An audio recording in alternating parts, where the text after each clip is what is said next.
আবার আজকে বলা হচ্ছে, এখনো বলা হচ্ছে জামাত ক্ষমা চাইতে হবে। কথার কথা, ক্ষমা চাবে কেন? ক্ষমা চাইতে হবে না, No, no. ক্ষমা চাওয়ার দিকে এগোচ্ছে। দরকার নাই। আপনি এখানে বলা রাখেন, হচ্ছে বিচার করতে হবে। না। রাখেন, আমার কথা শেষ করতে দেন। আপনি যেটা বললেন যে চাইতে হবে, সেটা বলে নাই কিন্তু 71 প্রশ্নে ভুল স্বীকার করার দিকে এগোচ্ছে। রাইট। আপনি ভুল স্বীকার করলে মাপ। আমার কথাটা কিন্তু ওই জায়গায়, ভুল স্বীকার করলে মাপ। কেন? অপরাধ করছে না? আপনি এত লোক হত্যা করছেন, এত লোকের ইজ্জত গেছে, বলা হচ্ছে আমি ভুল স্বীকার করলে মাপ। মানে কি? কি মানেটা দাঁড়ায় কি? পরিষ্কার বিচার করবেন। তাহলে তো হয়েছে। কোথায় বিচার হয়েছে? যদি বলেন বিচার হয়ে গেছে, তাহলে আবার মাপ কিসের?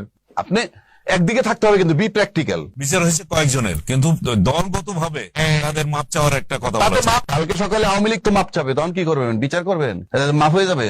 আমি বুঝি না, আপনি এত বড় অপরাধ মাফ হয় কেমনে? 30 লক্ষ শহীদ, 2 লক্ষ মাপনের সম্ভ্রম হারাইছে বলা হচ্ছে, সেটা আমি বলবো যে আমার ভুল হয়েছে, মাপ।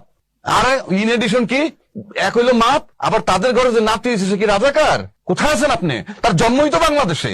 আর আজকে যারা বিচার করতে চায় স্বাধীনতার পক্ষের শক্তি, তাদের জন্য পাকিস্তান। যারা স্বাধীনতার বিপক্ষে শক্তি, তাদের জন্য পাকিস্তান। লম্বা লম্বা গপ্প মারেন। আর এই জেনারেশনের জন্ম বাংলাদেশে, তারা বলেন পাকিস্তানি। আর আপনি পাকিস্তানি, আপনি বলতেছেন যে আপনি স্বাধীনতার পক্ষের শক্তি। তার মানে কি আপনি পাকিস্তান দেশকে ভালোবাসতেন না? আপনি যখন দেশে ছিলেন তখন দেশটাকে ভালোবাসতেন না? একটু বি প্র্যাকটিক্যাল। আমার কাছে কোনো ইমোশন নাই। তাহলে আপনি যারা পাকিস্তানের বিপক্ষে দাঁড়াইছেন, তাহলে আপনি পাকিস্তান বিরোধী, মানে আপনার স্বদেশের বিরোধী। বেশ ভালো কথা, যুদ্ধ করছেন, আমরা ভূখণ্ড পাইছি, কিন্তু এই জেনারেশনের রাজাকারের বাচ্চা, রাজাকার কেমনে বলেন? নাতি, তার তো জন্মই বাংলাদেশে। আপনি বাংলাদেশে জন্ম হওয়ার পর রাজাকার হচ্ছেন।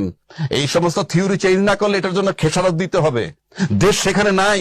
আপনি জুলাই চেতনা মানবেন না, মানতে বাধ্য আপনি। কারণ আমি বলি, আপনি 71-এর যে যুদ্ধ হয়েছে, 53 বছর সাধনা করছেন, 53 বছর লালন করছেন স্বাধীনতার পক্ষের শক্তি, যুদ্ধ 53 বছর। আপনি জুলাই আন্দোলন 53 মাস লালন করবেন না? এটা কি তামাশা নাকি?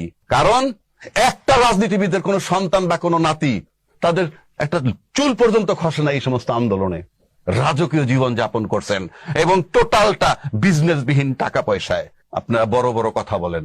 আপনি আবার যদি আন্দোলন হয়, এখন সব দল বলতেছে, দায়িত্বশীল দলও বলতেছে, ফেব্রুয়ারিতে যদি নির্বাচন না হয় তাহলে এই অঞ্চলে আঞ্চলিক শান্তি বিঘ্নিত হবে। আপনি জানেন, সবকিছু বুঝতেছেন, তারপর আপনি ঐক্যমত্যে আসতে পারতেছেন না কেন?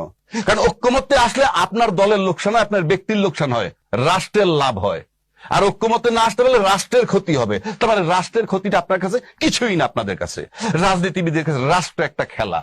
রাষ্ট্রটাকে ক্যাশ করে নিজে ধনী হওয়া, নিজের সচ্ছলতা, নিজে বিদেশে থাকবে, রাজকীয় লাইফ লিড করবে। কোন রাজনীতিবিদটার রাস্তায় আছে?